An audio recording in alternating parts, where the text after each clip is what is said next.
April 22వ తారీఖున పెహల్గాంలో టూరిస్టులుగా వెళ్ళిన చాలామందిని మతం పేరు మీద అడిగి చాలా ఘాతుకంగా చంపేశారు.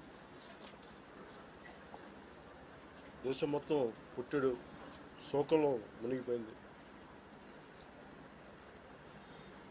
నువ్వు హిందువా కాదా అని చెప్పి అడిగి మరీ చంపేసిన విధానం చాలా చాలా దారుణంగా ఉంది.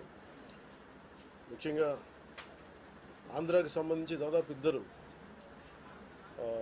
కుటుంబాలతో సహా వెళ్ళిన ఇద్దరిని చనిపోయిన 27 మందిలో కూడా ఇద్దరు ఆంధ్ర ప్రాంతానికి చెందిన వాళ్ళు కూడా ఉన్నారు.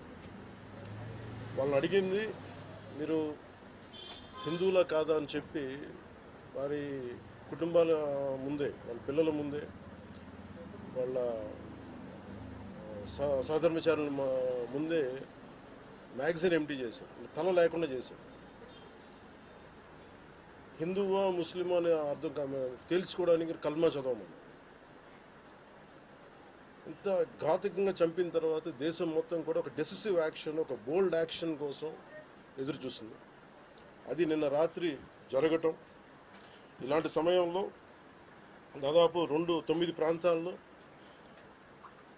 15 కిలోమీటర్ల నుంచి దాదాపు 200 కిలోమీటర్ల లోపల వరకు వెళ్ళి భారతదేశ సైన్యం అక్కడున్న మిలిటరీ ఎస్టాబ్లిష్మెంట్స్కి దాడి చేయకుండా, అక్కడున్న సివిలియన్ క్యాజువాలిటీస్ లేకుండా కేవలం ఎవరైతే ఉగ్రవాద సంస్థలు ఉన్నాయో, ముఖ్యంగా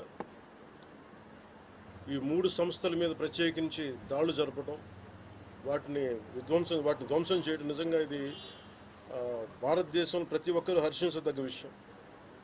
ఎందుకంటే 90s నుంచి కూడా కశ్మీర్ అనేది మనకి ఎప్పటి నుంచో Kashmir is an integral part of our nation, as undeniable fact అది. కానీ ప్రత్యేకించి ఈ ఉగ్రవాద మూకలు, పాకిస్తాన్ ప్రేరేపిత ఉగ్రవాద మూకలు, ఇది 90లో కూడా ఇలాగే కశ్మీరీ హిందూస్ని కశ్మీరీ పండిట్స్ని చంపేశారు. ఇట్లాగే చంపేసి కొంతమంది గతంలో కూడా చంపేస్తే అలాగే వాళ్ళని అంత్యక్రియలు చేయడానికి వాళ్ళని శ్మశానం దగ్గర తీసుకెళ్తే అక్కడ కూడా మిగతా కొంతమంది హిందువులను చంపేశారు. సో హిందువుల మీద దాడి అనేది ఇది అనాదిగా జరుగుతూనే ఉంది. కానీ I think it is a right time to take a decisive and bold action. It's a commendable job done by our army personnel and defense personnel, and we have to appreciate them. We'll stand by them under the leadership of Honorable Prime Minister Modi.